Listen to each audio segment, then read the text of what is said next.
عزیز حسینی مزاج اور کربلائی سماج کے حوالے سے اس سلسلہ گفتگو کو آپ مسلسل سماعت فرما رہے ہیں۔ آج اس کی تیسری قسط اور سیکنڈ لاسٹ قسط ہدیہ سماعت ہے۔ سورہ مبارکہ توبہ کی 71ویں آیت کو میں نے سرنامہ سخن قرار دیا ہے، جس میں مومن مرد اور مومن عورتوں کی 5 صفات کا تذکرہ کیا گیا ہے۔ ان 5 صفات کے تذکرے میں امر بالمعروف، نہی عن المنکر، اقامہ نماز، ایتاء زکوٰۃ اور خدا اور رسول کی اطاعت کا ذکر ہے۔ کل جس مرحلہ فکر میں گفتگو ختم ہوئی تھی وہ مقام یہ تھا کہ اس آیہ کریمہ کی تفسیر کے عنوان سے کہ ہم نے اسے موضوع کیوں بنایا ہے، حسینی مزاج اور کربلائی سماج کے لیے سرنامہ اسی آیت کو کیوں قرار دیا ہے، میں نے آپ کی خدمت میں زیارت وارثہ کا ایک جملہ نقل کیا اور آج وہیں سے گفتگو شروع ہوگی۔ میں یہ چاہوں گا کہ جب گفتگو شروع ہوگی تو پھر مسلسل گفتگو ہوگی، لہٰذا آپ حضرات اپنی بھرپور توجہ گفتگو کے اس حصے پر جو ایک خاص موڑ پر میں ذکر کرنا چاہ رہا ہوں، خاص طور پر اپنی توجہ مبذول رکھیں، اور جو لوگ پیچھے بیٹھے ہوئے ہیں میں ان سے گزارش کر رہا ہوں کہ وہ آگے کی جگہیں پہلے بھر دیں تاکہ بعد میں آنے والوں کو زیادہ پریشانی نہ ہو۔ آپ کو اٹھانا بھی مجھے آتا ہے، لیکن میں یہ چاہ رہا ہوں کہ آپ خود ہی اٹھ کے آ جائیں، ایک صلوات پڑھیں اور اٹھ کے آگے تشریف لے آئیں۔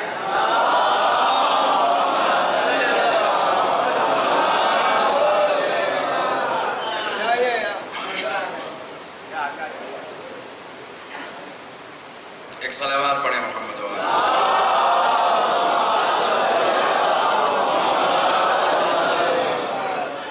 آیہ کریمہ میں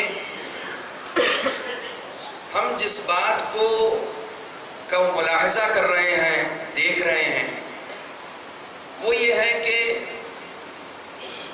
مومن مرد اور مومن عورتوں کی جو کہ بعض آپس میں ایک دوسرے کے ولی و سرپرست ہیں، ان کے حوالے سے یہ کہا جا رہا ہے کہ یہ وہ لوگ ہیں جو امر بالمعروف کرتے ہیں۔ کس کے لیے کہا جا رہا ہے؟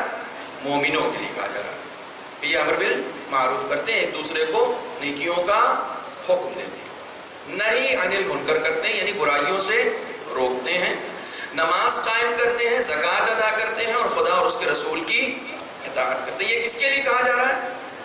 قرآن مومنوں کے لیے کہہ رہا ہے کہ یہ وہ لوگ ہیں جو یہ 5 کام انجام دیتے ہیں۔ ہم جو زیارت وارثہ میں پڑھتے ہیں وہ کیا ہے؟ یہاں قرآن نے مومنوں کے بارے میں بتایا ہے کہ جو مومن ہوگا وہ یہ کرے گا۔ ہم زیارت یعنی مومن جب زیارت وارثہ پڑھتا ہے تو وہ گواہی دیتا ہے۔ گواہی کس کے لیے دیتا ہے؟ امیر المومنین کے فرزند کے لیے، کیونکہ امیر المومنین حضرت علی کے علاوہ کوئی نہیں ہے، کسی کو بھی اس لقب سے نہیں یاد کیا جا سکتا۔ یہ خاص طور پر روایت کا حکم ہے کہ امیر المومنین کا لقب جو ہے وہ مخصوص ہے مولا کائنات سے۔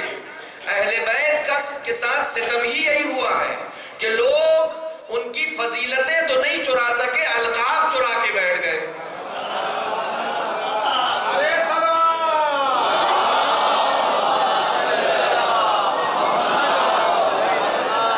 جتنے چور چکے بدماش تھے سب امیر المومنین بن گئے۔ کیوں؟ اس لیے کہ کردار نہیں لے سکے۔ سوچا جب کردار نہیں لے پا رہے ہیں تو کم سے کم وہ نام تو لے لیں، لقب تو لے لیں۔ تو یہ ہوا ہے تاریخ میں، اور ہمارے یہاں یہ حکم ہے کہ امیر المومنین کا لقب مخصوص ہے مولا کائنات سے، ان کے علاوہ کسی کو نہیں۔ سب امام ہیں، سب حقیقت میں امیر ہیں، لیکن یہ لقب خاص طور پر مخصوص ہے مولا کائنات۔ ہم جو گواہی دیتے ہیں وہ امام حسین علیہ السلام کے لیے گواہی دیتے ہیں.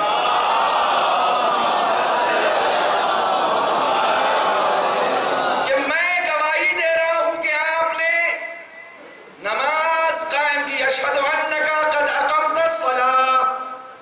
میں گواہی دیتا ہوں کہ آپ نے آتیت الزکاۃ، زکوٰۃ ادا کی. میں گواہی دیتا ہوں کہ آپ نے امر بالمعروف انجام دیا. میں گواہی دیتا ہوں کہ آپ نے نہی عن المنکر انجام دیا. میں گواہی دیتا ہوں کہ آپ نے خدا اور اس کے رسول کی اطاعت کی. میری گواہی سے یہ کام کیا انہوں نے. میری گواہی سے ان کی فضیلت میں اضافہ ہوا ہے. میں کیا اور میری گواہی کیا؟ ہمارے گواہی دینے سے امام حسین نے یہ کام نہیں کیا ہے، بلکہ چونکہ انہوں نے یہ کام کیا ہے اس لیے ہم گواہی دیتے ہیں. دیکھیے یہ گواہی کیا چیز ہے؟ اشہدو. یہاں زیارت میں لفظ شروع ہو رہی ہے اشہدو سے. توجہ فرما رہے ہیں؟ میں گواہی دیتا ہوں فعل مضارع کا صیغہ ہے. یہ اشہدو اس سے پہلے بھی ہم نے کہیں پڑھا ہے. بہت توجہ رہے. اس سے پہلے بھی ہم نے اشہدو پڑھا ہے. اشہدو اللہ الہ الا اللہ. میں گواہی دیتا ہوں کہ اللہ ایک ہے. اشہدو ان محمد. تو اللہ میری گواہی سے ایک ہوا ہے یا پہلے سے ایک تھا؟ رسول ہماری گواہی سے رسول ہوئے ہیں کیا؟ تو پھر ہم یہ گواہی کیوں دے رہے ہیں؟ دیکھو دنیا میں جتنی بھی گواہی دی جاتی ہے وہ اس کے حق میں ہوتی ہے جس کے لیے گواہی دی جائے، اور شریعت میں جو گواہی مومن دیتا ہے وہ خود اسی مومن کے حق میں ہوتی ہے. گواہی دے کر ہم خدا کو ایک نہیں بتا رہے ہیں، اپنی عبدیت کا اعلان کر رہے ہوتے ہیں. گواہی دے کے ہم محمد کو اللہ کا رسول نہیں بنا رہے ہوتے ہیں، بلکہ گواہی دے کے ہم اپنے مسلمان ہونے کا ثبوت دیتے ہیں. جس طریقے سے کلمے میں گواہی دے کر ہم اپنی عبدیت کا اعلان کرتے ہیں، ویسے ہی زیارت میں گواہی دے کر ہم اپنے حسینی ہونے کا اعلان.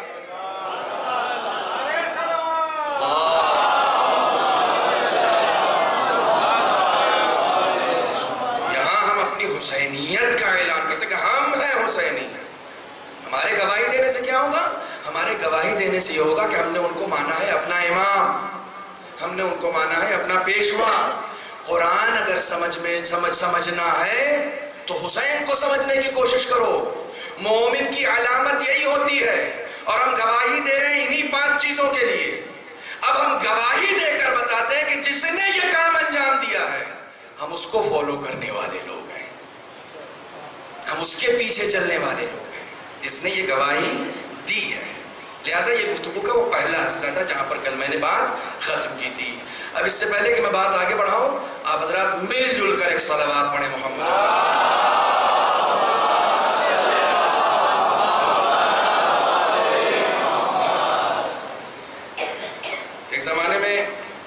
ایک زمانے سے البتہ 1400 سالوں سے ہمارا یہ نعرہ رہا ہے، اور آج بحمداللہ یہ نعرہ ذرا سا ہمارے درمیان عام ہوا ہے. لبیک یا حسین. یہ لبیک یا حسین کیا ہے؟ اس گواہی کے بعد ہم جب یہ کہتے ہیں نا کہ لبیک یا حسین، یعنی آقا نماز آپ نے قائم کی تھی، لبیک. زکوٰۃ آپ نے ادا کی تھی، لبیک. امر بالمعروف آپ نے انجام دیا تھا، لبیک. نہی عن منکر آپ نے انجام دیا تھا، لبیک. ہم آ رہے ہیں وہی کام جو آپ نے کیا ہے. ہم حسین کو لبیک کہہ کر یہ کہتے ہیں کہ ہم انہی مومنین میں سے ہیں جو یہ کام انجام دیتے ہیں، ہم انہی لوگوں میں سے. 5 لوگ اعتراض کرتے ہیں کہ لبیک یا حسین اب آپ لوگ کیوں کہتے ہیں؟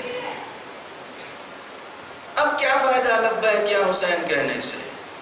امام حسین نے تو اس وقت مدد کے لیے بلایا تھا، اب لبیک کہنے سے کیا فائدہ؟ اس نادان کو یہ سمجھ میں آیا ہی نہیں کہ حسین نے مدد کے لیے نہیں بلایا تھا، بلایا اس لیے تھا تاکہ ہماری مدد کر سکیں. کربلا کو وہی سمجھے گا جو حج کو سمجھ سکتا ہے. کربلا تم جا کے حج پہ خانہ کعبہ میں سب سے پہلا عمل کیا کرتے ہو؟ سنت ہے نا، سنت ہے. سب سے پہلا عمل کیا ہے؟ سنت. جو لوگ حج پہ گئے ہیں کیا کہتے ہیں؟ لبیک اللہم لبیک. اللہ کو تمہاری مدد کی ضرورت ہے جو لبیک کہہ رہے ہو. نہ خدا کو تمہاری ضرورت ہے، نہ حسین کو تمہاری ضرورت ہے. وہاں لبیک کہہ کے اپنی عبدیت کا اعلان کرتے ہو، یہاں لبیک کہہ کے اپنے حسینی ہونے کا اعلان کرتے ہو.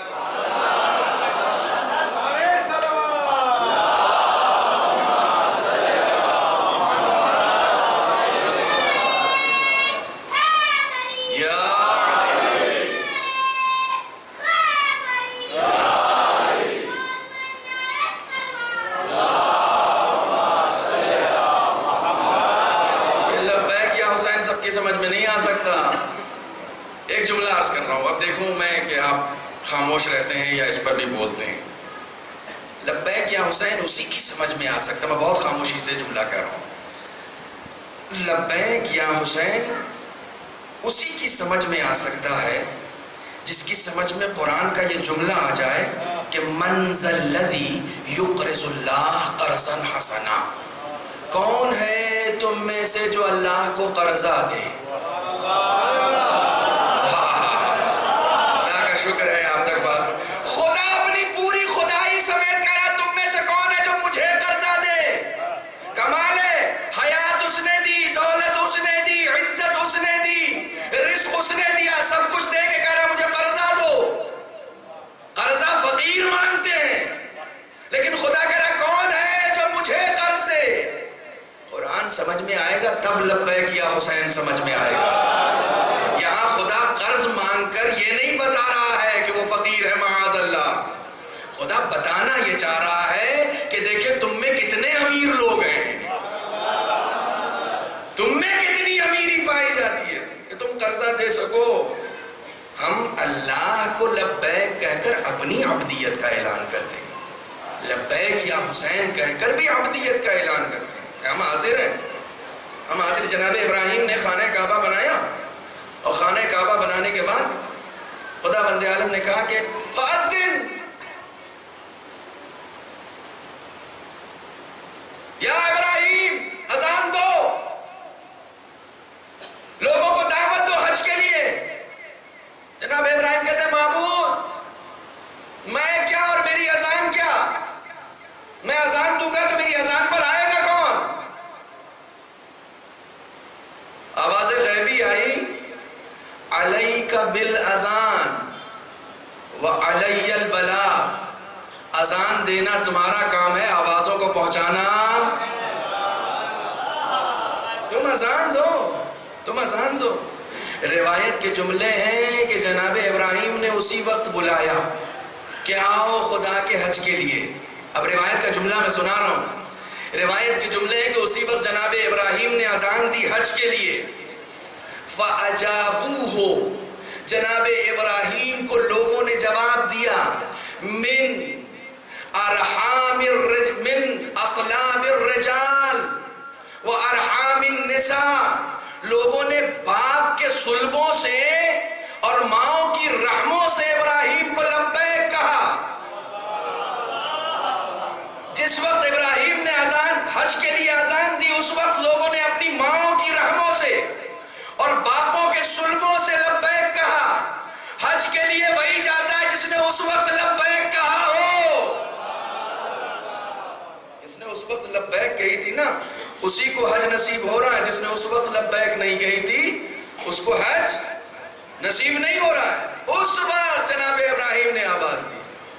آج تک اس کے اوپر، اس صدا کے اوپر، اس اذان کے اوپر لبیک کی آواز جاری ہے. ایک اذان حسین نے بھی عاشور کے دن دی تھی اور دن کی مجلس میں نے بتایا تھا امام حسین نے عاشور کے دن کے لیے مؤذن کے اذان کا سہارا نہیں لیا ہے. حجاج ابن مسروق لے کر آئے ہیں امام اپنا مؤذن اپنے ساتھ لے کر آئے، لیکن عاشور کے دن نہیں دے گا وہ اذان. عاشور کی پہلی اذان علی اکبر نے دی ہے تاکہ لوگوں کو رسول کی آواز یاد آ جائے، اور ظہر کی اذان خود حسین ابن علی نے دی ہے. ظہر کی اذان خود حسین نے دی ہے، عاشور کی اذان حسین نے دی ہے، اور وہ مسلسل ہے، وہ مسلسل ہے۔ جو جو لبیک کہہ رہا ہے وہ کربلا پہ، کربلا کی آواز پر لبیک کہہ رہا ہے، وہ اس میں شریک ہے۔ صلوات پڑھیں محمد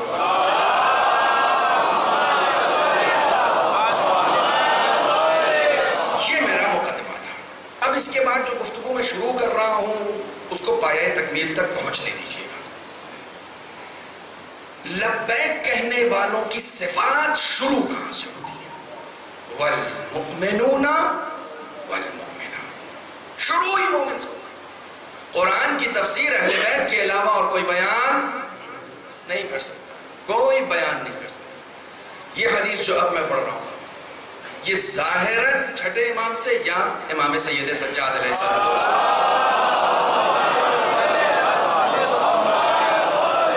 آپ فرماتے ہیں علامات المؤمن خمس، 5 علامتیں ہیں مومن کی۔ پہلی علامت، یہ 5 علامتیں سنیے گا، اسی پر گفتگو ختم ہوگی۔ پہلی علامت الورع فی الخلوہ، تنہائی میں تقوی، بھیڑ میں نہیں۔ جب موبائل ہم بھیڑ میں یوز کر رہے ہوتے ہیں نا تو نارمل یوز کر رہے ہوتے ہیں، جب اکیلے میں یوز کر رہے ہوتے ہیں تب تقوی دیکھا جاتا ہے۔ میں تو کرنٹ ایشوز پر بولتا ہوں۔ جب اکیلے میں موبائل یوز کر رہے ہیں تو کسی کے آنے سے اگر اسکرین بدلنا پڑے تو اس کا مطلب ورع تقوی تنہائی میں نہیں ہے۔ اس بات کا احساس کہ ہاں خدا دیکھ رہا ہے، خدا دیکھ رہا ہے۔ تقوی کی حیثیت ہی تنہائی میں ہے، اسی لیے کہا گیا کہ چھپا کر دیا جانے والا، خدا کی راہ میں انفاق جو چھپا کر کیا جاتا ہے وہ لوگوں کے سامنے دینے والے نہ جانے کتنے انفاق سے بہتر ہے جو چھپا کر دیا جائے۔ اور چھپا کر دینے کے لیے ایسا حکم ہے کہ مشہور ہو چکا ہے ہمارے ہاں کہ دائیں ہاتھ سے دو تو بائیں ہاتھ کو خبر نہیں ہونی چاہیے، چھپا کے۔ تقویٰ کا مطلب ہی ہوتا ہے الورع فی الخلوہ۔ مومن کی پہلی علامت یہ ہے کہ وہ کوئی بھی نیک کام کرتا ہے تو چھپا کے کرتا ہے۔ ہمارے یہاں کیسے مومن پائے جاتے ہیں کہ اگر نماز شب پڑھتے ہیں تو پوری مسجد میں اعلان کرتے ہیں۔ آپ نہیں پڑھتے؟ کس کے لیے پڑھ رہے ہیں بھائی؟ کس کے لیے پڑھ رہے ہیں؟ مومنین کے لیے پڑھ رہے ہیں یا خدا کے لیے پڑھ رہے ہیں؟ خدا کے لیے پڑھ رہے ہیں تو بس اپنا رشتہ خدا سے مضبوط رکھیں۔ آپ سوچ رہے ہیں کہ لوگوں کے درمیان جب ہم یہ بتائیں گے کہ ہم نماز شب پڑھتے ہیں تو عزت ہوگی؟ نہیں، عزت نہیں ہوگی، پڑھی ہوئی نماز بھی غارت ہو جائے گی۔ صلوات پڑھیں محمد و آل محمد۔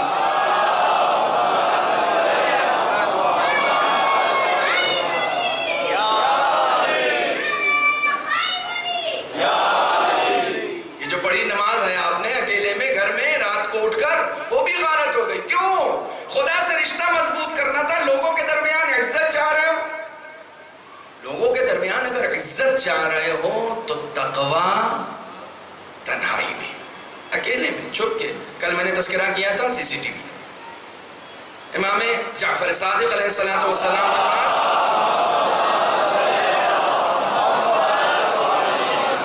ایک شخص آیا اور آنے کے بعد کہنے لگا کہ آقا میں بہت گنہگار ہوں،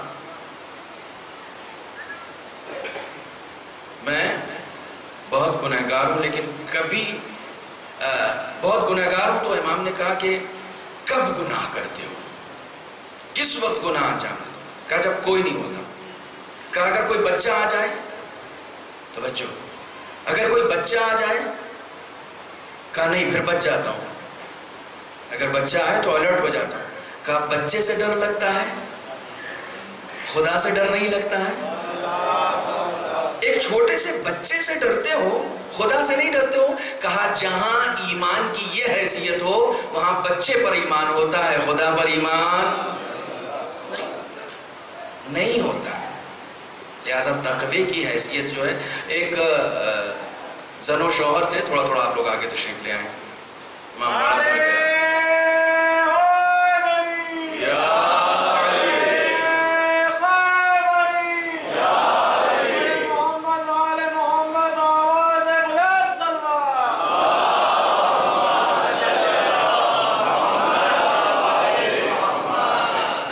پولیسوں میں آپ فرش ازا پر کس تیزی کے ساتھ آگے آتے ہیں، یہیں سے اندازہ ہوگا کہ جب میدان جنگ میں ہوں گے تو کس طریقے سے آپ آگے رہیں گے۔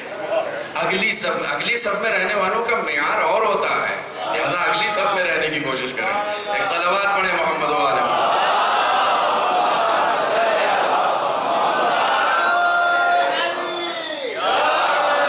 ایک زن و شوہر ہے، کپل ہے، اس میں گھر میں عورت مکھن بناتی ہے اور وہ شوہر اس کا جا کے ہمارے نارمل زبان میں لالا کو کے یہاں جا کے بیچ آتا ہے۔ اس کا شوہر 1-1 کلو کا اس کا وہ مکھن کا حصہ ہوتا تھا اور وہ جا کے اس کو بازار میں ایک خاص دکان تھی، وہی سب کا سب خرید لیتا تھا۔ یہ دودھ کا اس کا کام تھا اور یہ بناتی تھی اور بنا کے اس کو بیچ دیا کرتا تھا۔ بہت زمانے تک یہ لمبا سلسلہ چلتا رہا تھا۔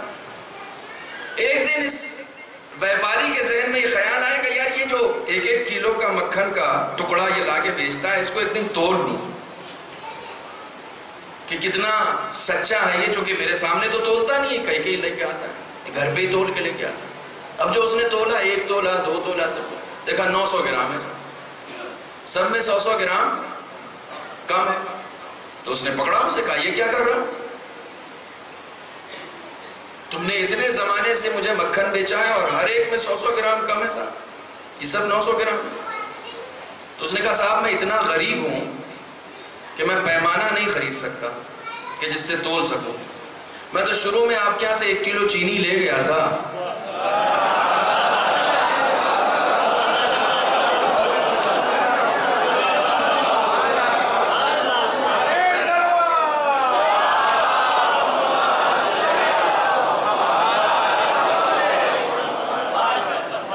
جس کے یہاں خود تقویٰ نہ ہو وہ دوسروں پہ انگلیاں نہیں اٹھا سکتا۔ یہاں بھی ذلت مقدر ہوگی، وہاں بھی ذلت مقدر، ہر جگہ ذلیل ہونا پڑے گا، ہر جگہ ذلیل ہونا پڑے گا۔ ورا جب آپ کو کوئی نہ دیکھ رہا ہو، جب آپ کو ہم جس معاشرے میں رہتے ہیں وہاں بے ایمانی کرنا، اس کا مطلب یہ ہوتا ہے کہ بہت چالاک ہے۔ جو جتنی بے ایمانی کر لیتا ہے اسے اتنا چالاک سمجھا جاتا ہے، اور رسول نے کہا المؤمن کیس، مومن چالاک ہوتا ہے۔ قرآن نے، رسول نے، ہماری شریعت نے چالاک کی ڈیفینیشن یہ نہیں بتائی ہے کہ جو دوسروں کو بیوقوف بنا سکے۔ چالاک کی ڈیفینیشن یہ نہیں ہے کہ کوئی دوسرے کو بیوقوف بنا، چالاک وہ ہے جسے کوئی بیوقوف نہ بنا سکے۔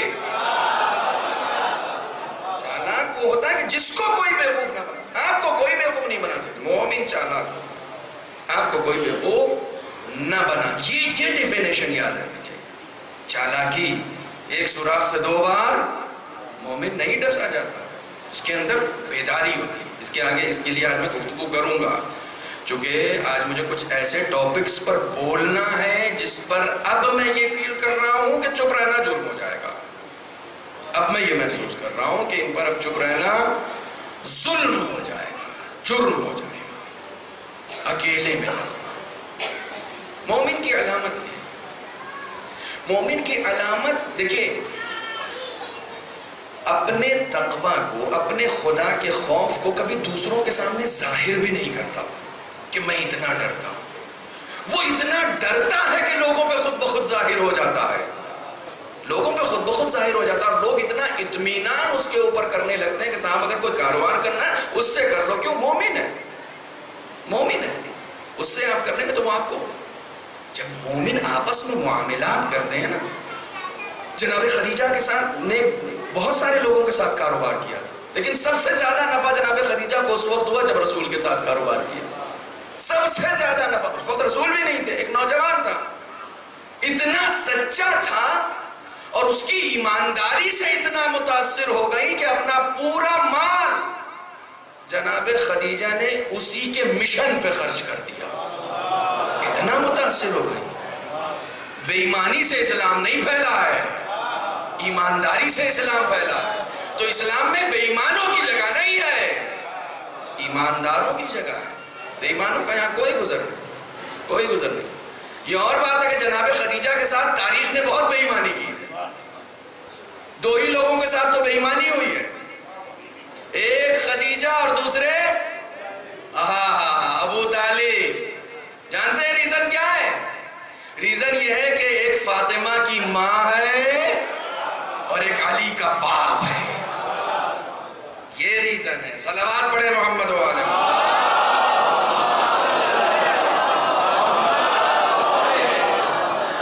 خدیجہ سے کوئی پرابلم نہیں تھی، فاطمہ سے پرابلم تھی.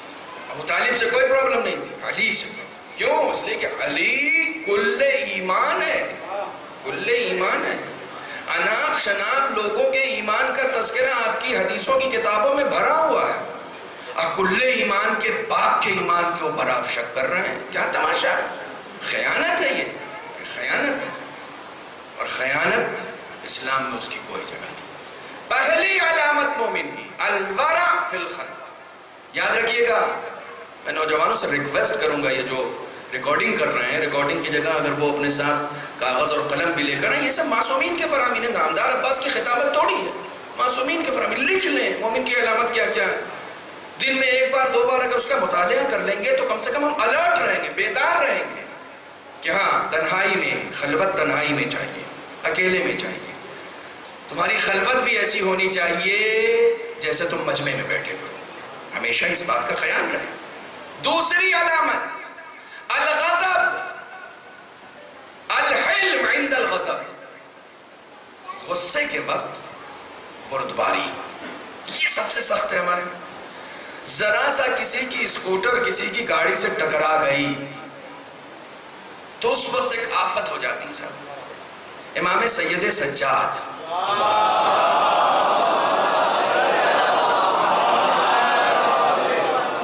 آج آپ تابوت کی زیارت کریں گے.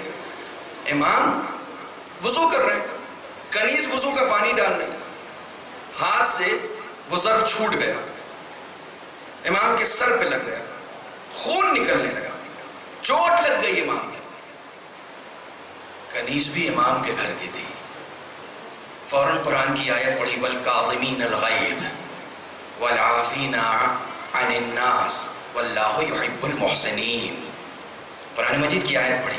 وہ لوگ جو اپنے غصے کو پی جاتے ہیں، لوگوں کو معاف کر دیتے ہیں، اللہ محسنین کو دوست رکھتا ہے. امام نے مسکرا کر دیکھا اسے.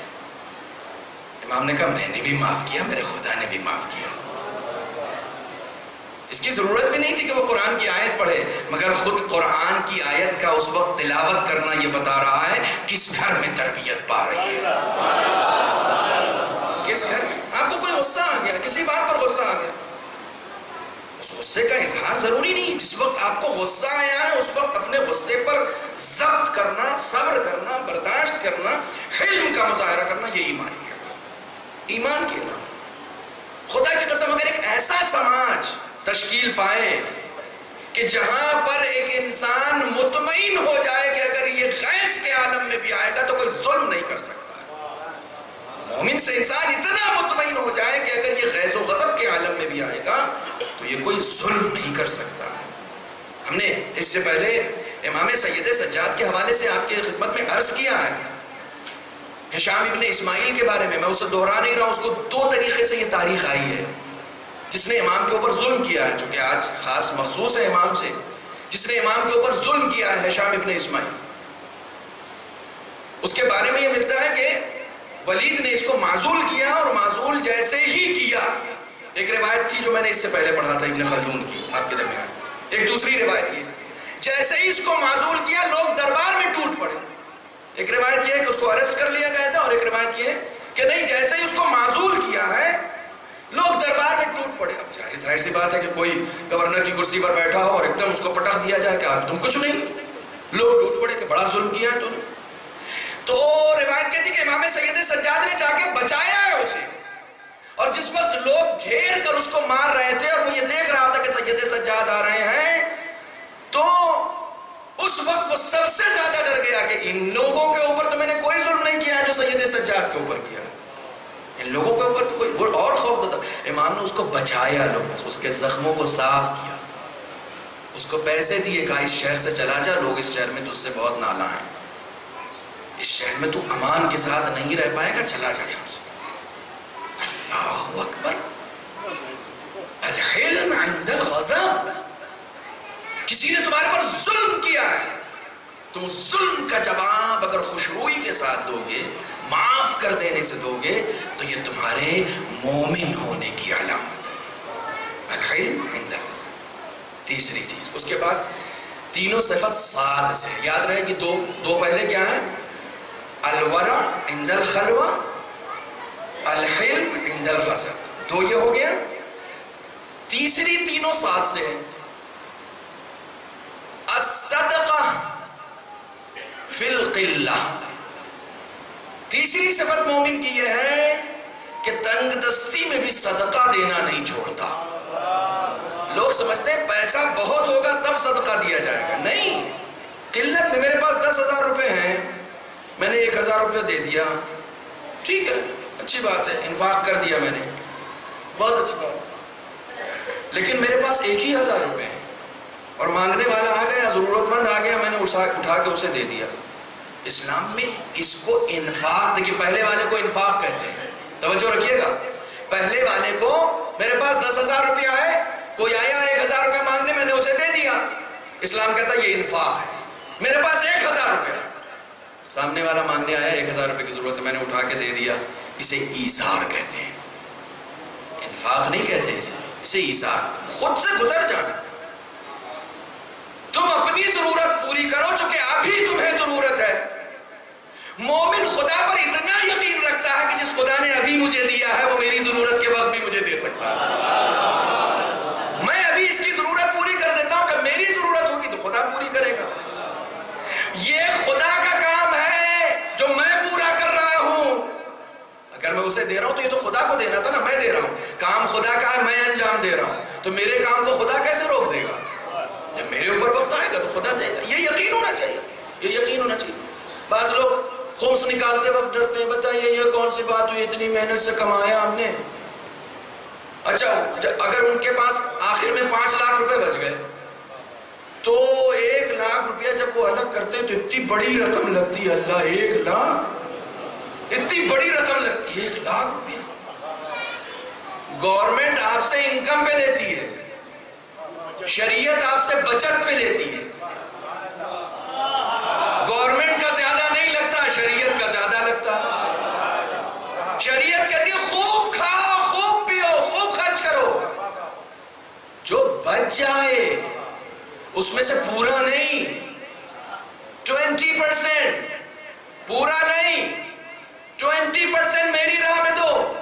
عجیب بات ہے، وہ اس بات کا پر غم کھا رہا ہوتا ہے کہ 20% چلا گیا، جبکہ اس کو اس بات پر خوش ہونا چاہیے 80% میرے پاس ہے، کیونکہ یہ 100% اسی نے دیا تھا،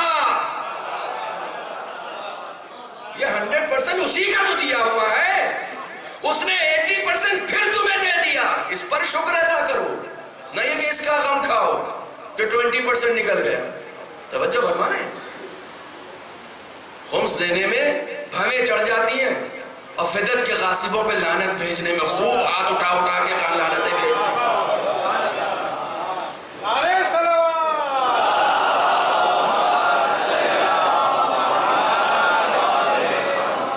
تلخ ہے نہیں ہے، بات تلخ ہے نہیں ہے۔ اس مجمع کی عادت تھی، تو خدا کا شکر ہے بھوپال والوں کی تو میں بہت قدر کرتا ہوں، اس مجمع کی عادت یہ تھی کہ صاحب ہمیں بلائیے اور برا دوسروں کو کہیے گا، ہمیں نہیں کہیے۔ دوسروں کو برا کرنے سے کوئی اچھا تھوڑی ہو جائے گا، جو برے ہیں وہ برے رہیں گے، اچھوں کو اچھا ہونا ہے۔ جو فرمان ہے فدق کے غاصبوں پہ لعنت بھیجنے کا اس کو حق ہرگز نہیں ہے جو امام کا حق کھا رہا، چاہے خمس کی شکل میں ہو، یؤتون الزکاۃ، مومن کی صفت یہ ہے وہ زکات ادا کرتے ہیں۔ فاطمہ زہرا کا حق کھانے والوں پر یہ جو خمس تم سے مطالبہ کیا گیا کس کا حق ہے؟ زندہ امام کا حق ہے۔ تم سمجھ رہے ہو مراجع کرام نے اپنا خرچہ چلانے کا ایک طریقہ شروع کیا ہے؟ کس نے کہہ دیا؟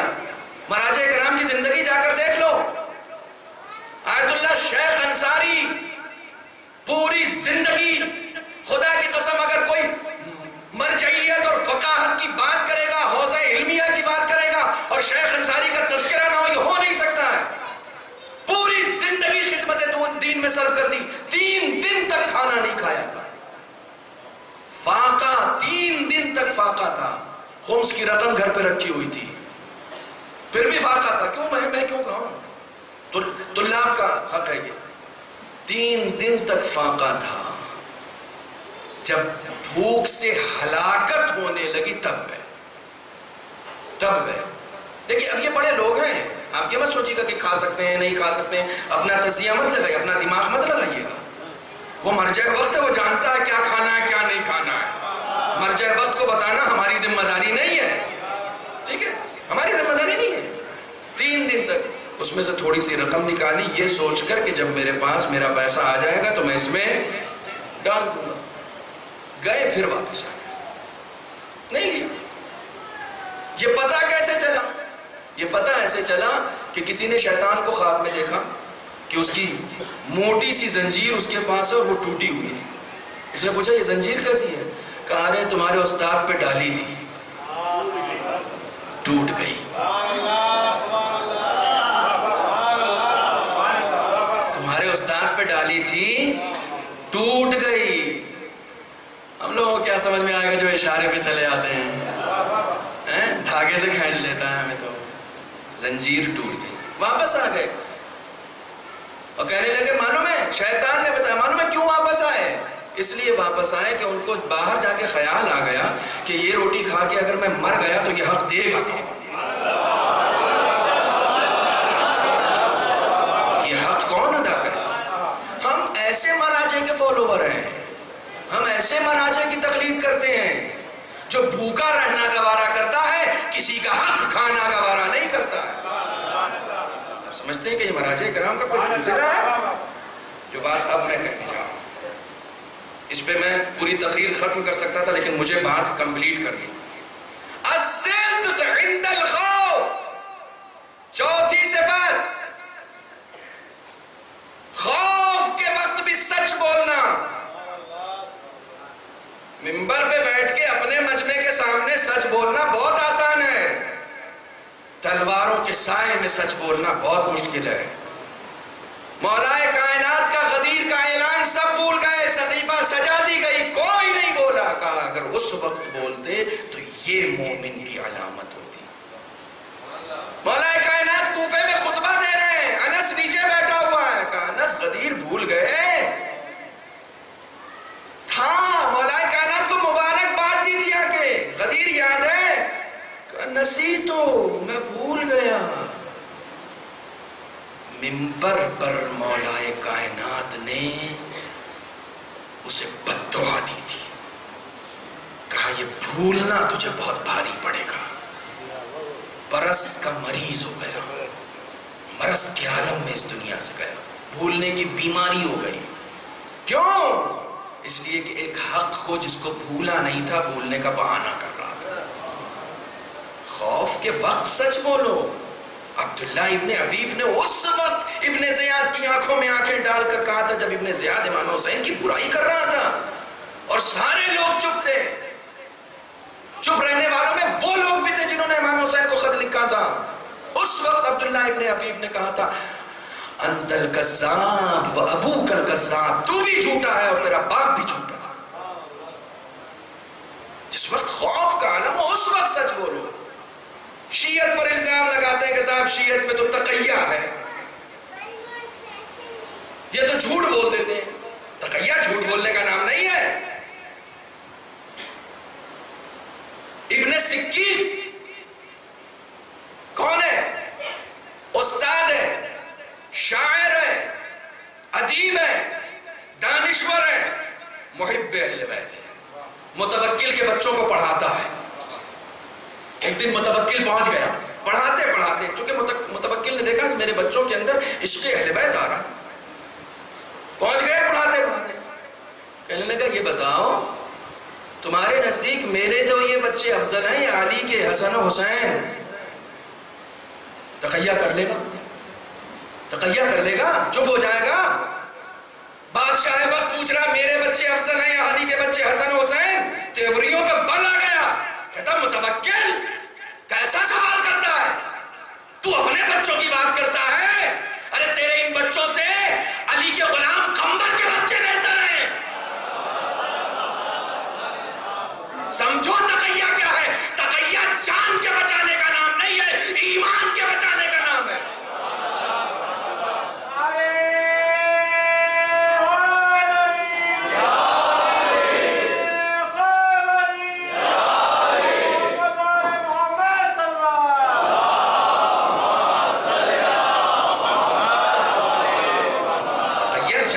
بچانے کا نام نہیں ہے، ایمان کے بچانے کا نام ہے۔ جان اسی وقت بچائی جائے گی جب تک ایمان محفوظ رہے، لیکن جب ایمان پر حرف آنے لگے تو پھر ایمان بچاؤ، جان نہیں۔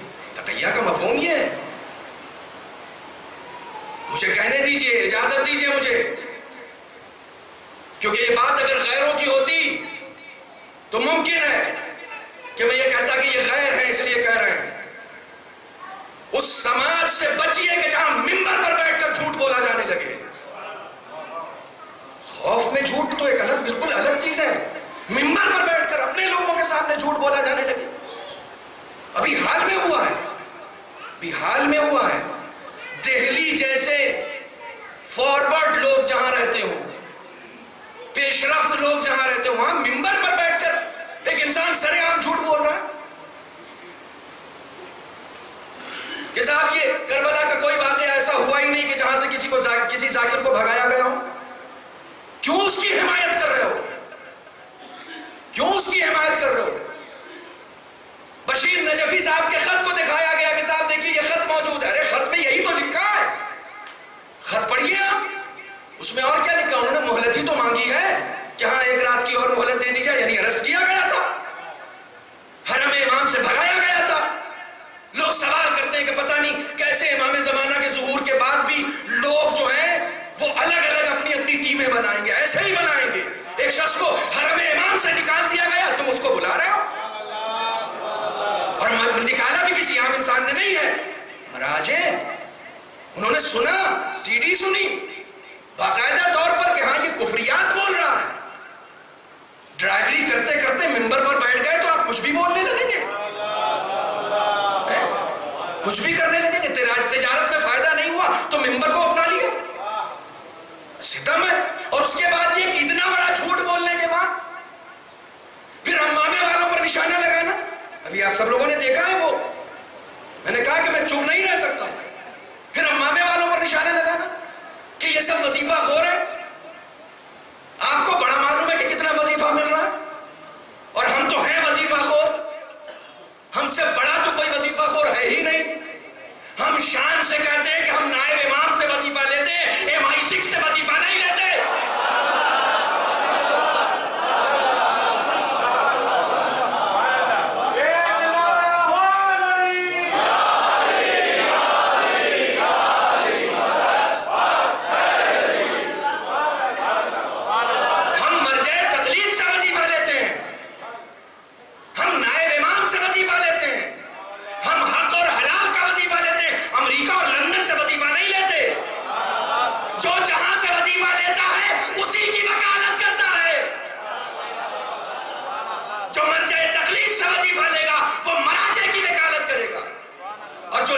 سے وظیفہ لے گا نا، وہ ہمیں آ کے بتائے گا نماز ایسے پڑھو۔ 1400 سال سے ہم غلط پڑھ رہے ہیں تو تم آ کے ہمیں بتا رہے ہو ایسے پڑھو۔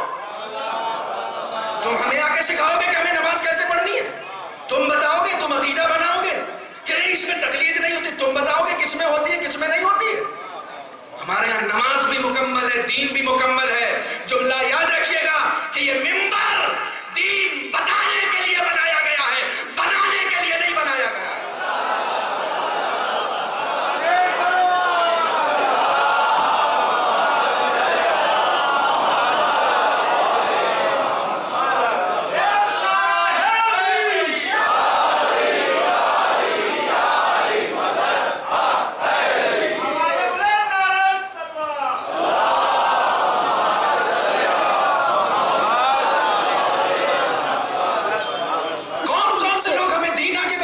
شرمانے لگی، سال بھر قاتلان حسین کی صورت بنا کے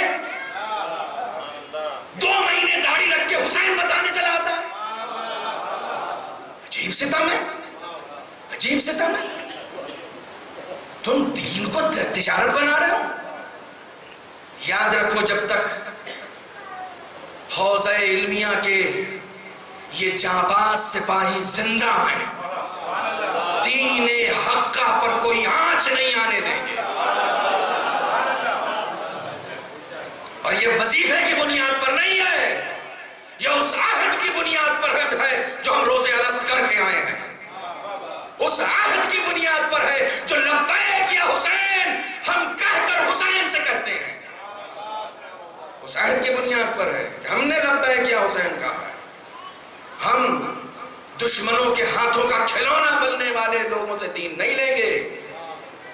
پاس دین کا پورا سلیبس موجود ہے. سچ بولو، سچ بولو. ممبر اب اسی بات کے لیے رہ گیا ہے کہ تم ایسے لوگوں کا دفاع کرتے رہو ممبر پر بیٹھ کر جو سال بھر حسین کو بیچتا ہے، سال بھر تجارت کرتا ہے ذکر حسین کی. تجارت کرنے والا حسین کو نہیں سمجھا سکتا، نہیں سمجھا سکتا. لہذا میں بہت شکر ادا کرتا ہوں خدا کا. میں کوشش کرتا ہوں زیادہ ہندوستان میں ہی رہوں. میں بہت شکر ادا کرتا ہوں خدا کا کہ ہمارے ہندوستان میں یہ مرض جب جب سر اٹھاتا ہے ایک نہ ایک مجاہد اسی فرش عزا پر بیٹھنے والا کھڑا ہو جاتا ہے.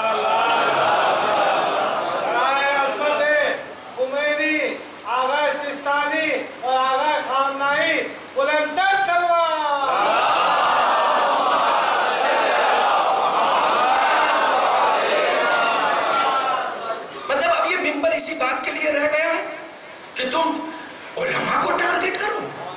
علماء کو کمال یہ ہے کہ جن علماء نے اس منبر کے تقدس کی حفاظت کی ہے تم بندروں کی طرح آگے اچھلنے لگے.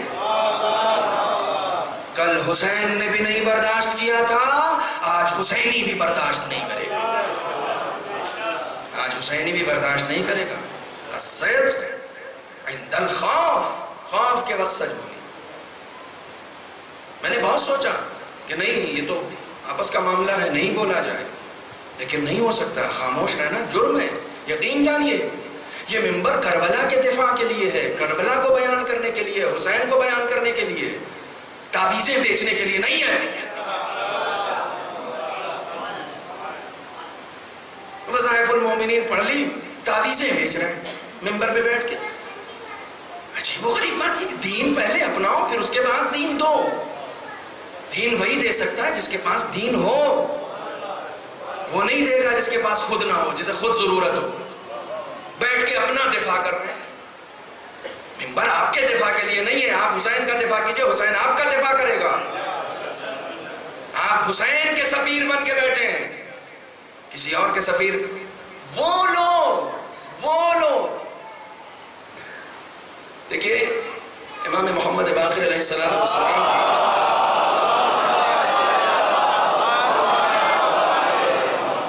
حدیث ہے، لا يحبنا عبد ولا يتولانا حتى يطهر الله قلبه.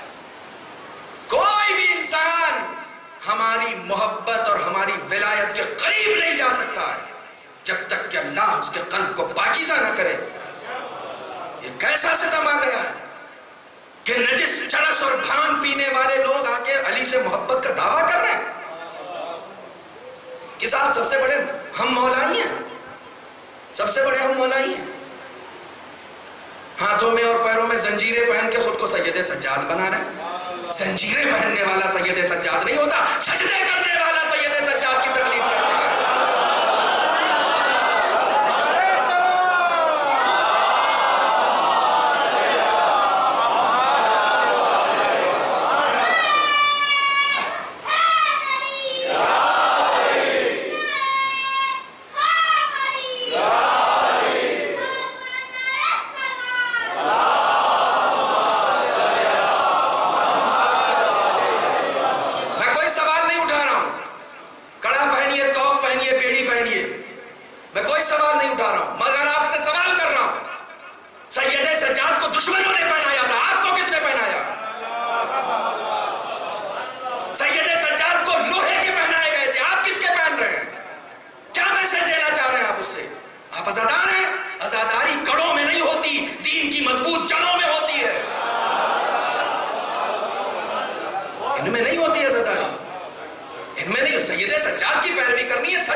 خوشی میں پہن رہے ہیں، شوق سے پہن رہے ہیں. یہ دین نہیں ہے بھائی، یہ دین نہیں ہے. دین علماء سے لیجئے، مراجع کرام سے لیجئے. یہ سب دین نہیں ہے. ان سب چیزوں سے انسان، میں ابھی آج مجھے معلوم ہوا بنگلور کے کسی گاؤں میں لوگ نظریں کرتے ہیں کہ بیٹا ہو گیا تو اس کو سید سجاد بنائیں گے، بیٹا ہو گیا تو اس کو سید سجاد بنائیں گے. میرے پاس ویڈیو آئی ہے، کیا بنایا ہے، کیا بنایا ہے. بیٹا ہو گیا، اب ان کی منت ہے ہر سال 25 محرم کو وہ بیڑی، ہتھکڑی، زنجیریں ڈال کے اور کمر تک جھکا کے چلاتے ہیں. کیا ہے، سید سجاد بن گئے. کیا تماشا ہے یہ، کیا تماشا ہے. نظر کرنی ہے تو نظر کرو کہ اگر خدا نے مجھے بیٹا دے دیا تو اس کو وہ علم سکھائیں گے جو سید سجاد کا علم تھا.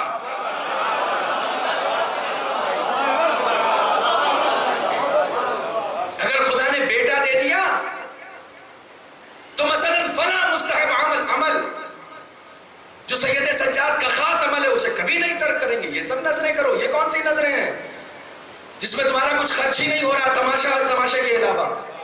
دین کا تماشا نہ بنائیں.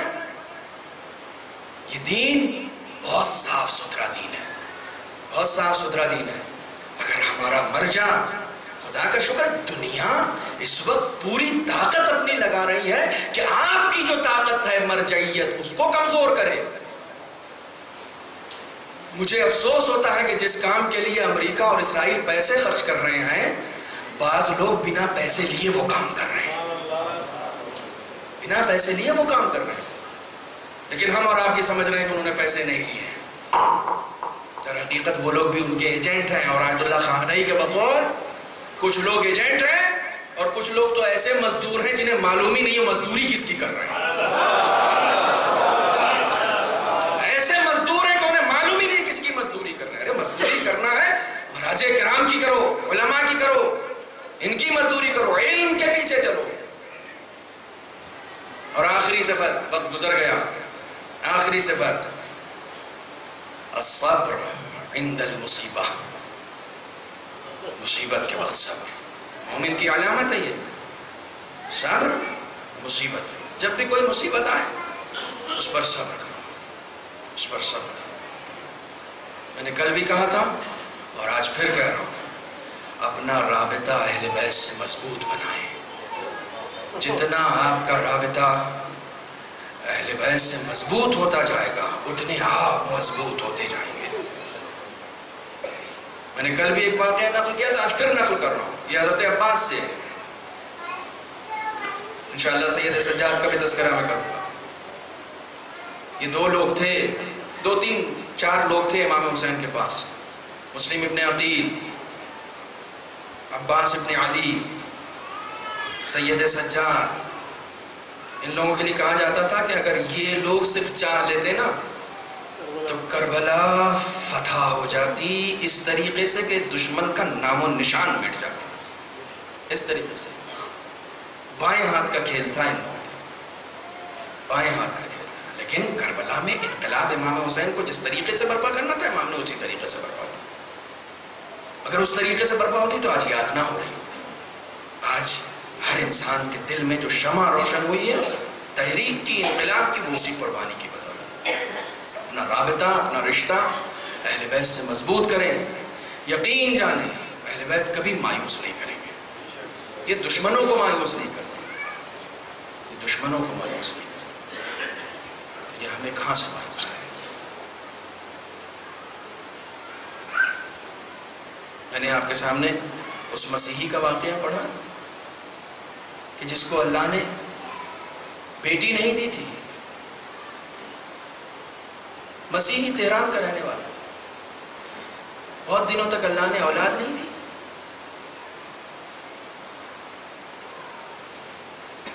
کس طریقے سے اسے اولاد عطا کی گئی؟ کس طریقے سے اولاد عطا کی؟ جو توسل کرتا ہے، جو ان سے مانگتا ہے، ہم مذہب ہو نہ ہو، یہ اسے عطا کرتے ہیں، یہ اسے عطا کرتے ہیں. سید سجاد نے حسین ابن نمیر کو پانی پلایا. علی اکبر کا قاتل ہے، جب پانی پلا دیا تب حسین سامنے آیا ہے. فرزند رسول پہچانا نہیں آپ نے؟ امام نے اپنا چہرہ موڑ لیا تھا اس کی طرف سے، کہا حسین تو یہ سمجھتا ہے میں نے تجھے پہچانا نہیں؟ کربلا میں ہم سب کو بھول سکتے ہیں، ہم شکل پیغمبر کے سینے پر جس نے برچی کا پھل لگایا ہو ہم اسے نہیں بھول سکتے، اسے نہیں بھول سکتے۔ مروان کو اپنے گھر میں پناہ دی امام نے۔ کون مروان؟ یہ وہی مروان ہے جو ہمیشہ کہتا تھا کہ اگر ایک دن کے لیے مجھے حکومت مل جائے تو میں سید سجاد کے گھر کو زمین بوس کر دوں گا، مٹی میں ایسے ملا دوں گا کہ لوگ پوچھیں گے کہ کہیں یہاں کوئی گھر بھی ہوا کرتا تھا۔ وہ مروان جب پناہ لینے کے لیے آیا تو سید سجاد نے 50 سے زیادہ اس کے گھر کے لوگ تھے جن کو سید سجاد نے پناہ دی تھی اپنے گھر میں، 50 سے زیادہ لوگ تھے، اور پناہ دی، کئی دنوں تک اپنے گھر میں رکھا۔ اور اس کے بعد جب یہ مروان کی عورتیں سید سجاد کے گھر سے نکلی ہیں تو یہ کہتی ہوئی نکلی ہیں کہ خدا کی قسم سید سجاد کے گھر میں اتنے محفوظ تھے کہ اتنے محفوظ ہم اپنے گھر والوں کے درمیان میں نہیں۔ یہ شان ہے ہماری، یہ شان ہے اہل بیت کی، ہم جن کا ذکر کر رہے ہیں بہت بلند مرتبہ لوگ، بہت بلند مرتبہ لوگ۔ دو چار جملے سن لیں چونکہ ابھی آپ کو تابوت بھی نکالنا ہے۔ بہت مظلوم امام ہے، بہت مظلوم امام۔ امام حسین کی مصیبت اس وقت ختم ہو گئی جب امام شہید ہو گئے۔ کل میں نے عرض کیا تھا سید سجاد کی مصیبت تو اس وقت سے شروع ہوئی ہے کہ جب حسین شہید ہو گئے، اس کے بعد سے تو سید سجاد کی مصیبتیں شروع ہوئی، اور کیسی کیسی مصیبتیں۔ انسان کے پاس کلیجہ ہونا چاہیے کہ وہ بیٹھ کر منظر دیکھ رہا ہے کہ اس کی نگاہوں کے سامنے اس کے باپ کے لاشے کو پامال کیا جا رہا ہے، روکنے کی صلاحیت نہیں ہے اس کو، وہ روک نہیں پاتا۔ اس کے بھائی کا لاشا پامال کیا جا رہا ہے، وہ صبر کر رہا ہے، وہ لاشوں کے کنارے سے گزارا جا رہا ہے، لاشوں کے کنارے سے گزارا جا رہا ہے،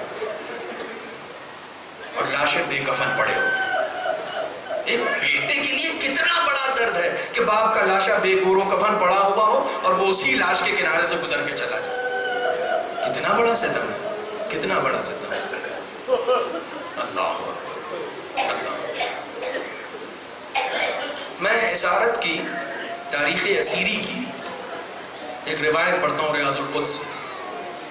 آپ کو معلوم ہے کہ یہ قافلہ جب مدینے سے آیا تھا تو باقاعدہ محمل میں آیا تھا، اونٹوں پر کجاوے رکھے گئے تھے، محملیں سجائی گئی تھی، پردوں کا اہتمام تھا، آرام سے بیٹھ کر آئے تھے۔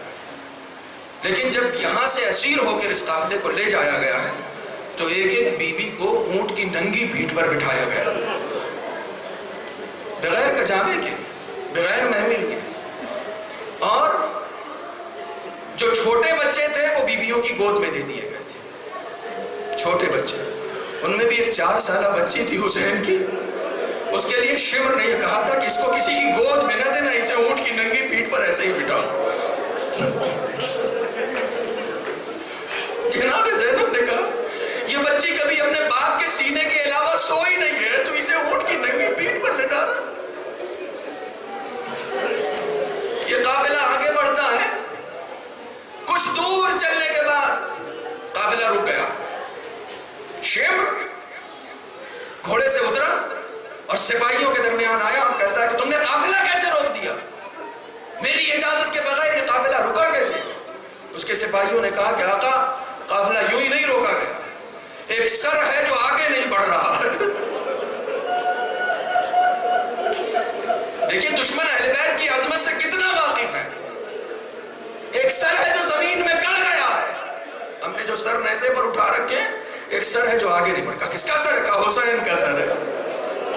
حسین کا سر اب آگے نہیں بڑھ رہا ہے۔ شمر نے کہا اچھا آگے نہیں بڑھ رہا، ابھی آگے بڑھے گا۔ دیکھیے عظمت سے واقف ہے۔ اب یہ نہیں ہوا کہ سپاہیوں کے لے کے آیا کہ ہاں اس سر کو اکھاڑے جو زمین میں گڑ گیا، جو نیزہ زمین میں اندر چلا گیا اسے اکھاڑے، نہیں، اسے معلوم ہے یہ اہل بیت ہے۔ وہ اس سر کے قریب نہیں آیا، یہ نہیں پوچھا کہ وہ سر کہاں ہے، آتی پوچھتا سید سجاد کہاں ہے۔ سید سجاد کی طرف جاتا ہے، کوڑا ہاتھ میں لیے ہوا ہے، تازیانہ ہاتھ میں لیے ہوا ہے۔ سید سجاد کی کمر پر تازیانہ لگانا شروع کرتا ہے اور کہتا ہے یہ بابا اپنے بابا سے پوچھو کہ یہ سر آگے کیوں نہیں بڑھتا۔ شمر کو ہوتے سید سجاد بتائیں گے کہ یہ سر آگے کیوں نہیں بڑھ رہا. اللہ اکبر. ایک مرتبہ امام نے اپنے بابا سے پوچھا کہ بابا سبب کیا ہے آگے نہ بڑھنے کا؟ حسین گویا ہوتے سید سجاد میں تمہارے اوپر ہونے والے ظلم و ستم کو دیکھ رہا ہوں بیٹا صبر کرنا. کہا بابا آگے کیوں نہیں بڑھتے؟ کہا بیٹا میری بچی سکینہ گر گئی.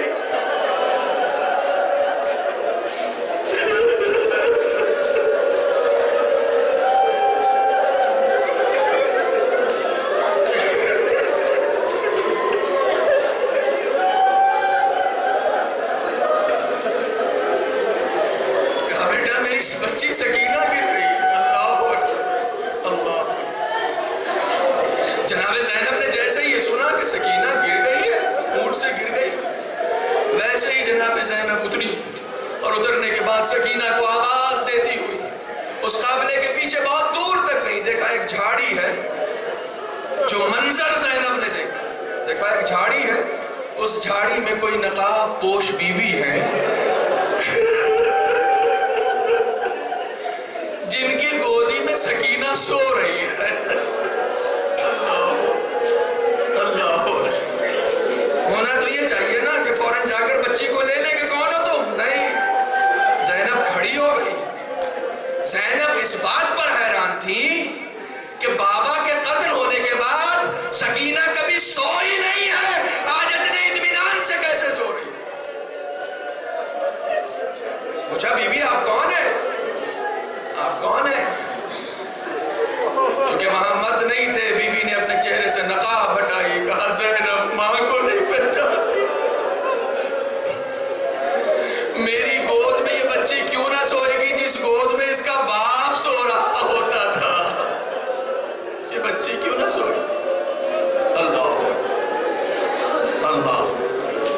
جب بھی کوئی حادثہ ہوا ہے، جب بھی کوئی حادثہ ہوا ہے راستے میں، جب بھی کوئی واقعہ رونما، اذیت سید سجاد کو اٹھانی پڑی. ہر حادثے کی اذیت. ابن زیاد کے دربار میں پہنچے. میں نے مجلس ختم کر دی، مجھ میں توانائی نہیں ہے کہ میں شہادت سید سجاد پڑھ سکوں. ابن زیاد کے دربار میں یہ قافلہ پہنچا ہے. امام کا سر تشت پہ رکھا ہوا ہے. ابن زیاد بے ادبی کر رہا ہے اس سر کے ساتھ. میرا بدن کانپ جاتا ہے جب میں یہ روایت پڑھتا ہوں. ابن زیاد جسارت کر رہا ہے سر حسین کے ساتھ. آواز دیتا ہے کہ جس کو حسین سے انتقام لینا ہے وہ آئے اور آ کر حسین سے انتقام لے. اب حسین کا کوئی وارث نہیں. حارث نامی ایک شخص آگے بڑھتا ہے، کہتا ہے مجھے حسین کے سر پہ تازیانہ لگانا. اللہ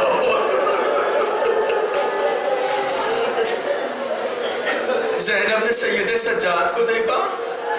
سید سجاد نے کہا پھوپھی اماں آپ گھبرائیں نہیں، میں بابا کے سر پہ تازیانے لگنے نہیں دوں گا، اپنی پشت پہ کھا لوں، اپنی پشت پر تازیانے کھا لوں. حارث کو آواز دی ادھر آ، اگر تجھے میرے بابا سے کوئی انتقام لینا ہے تو مجھ سے لے، میں زندہ ہوں، مجھ سے انتقام لے لے. تازیانہ ہاتھ میں لیتا ہے حارث. امام کہتے ہیں میری پشت کی طرف جا، کرتا اٹھا، جتنے تازیانے مارنا چاہتا ہے مار. حارث امام کے پیچھے جاتا ہے، کرتا اٹھاتا ہے، کبھی دائیں جانب سے امام کی پشت دیکھتا ہے، کبھی بائیں جانب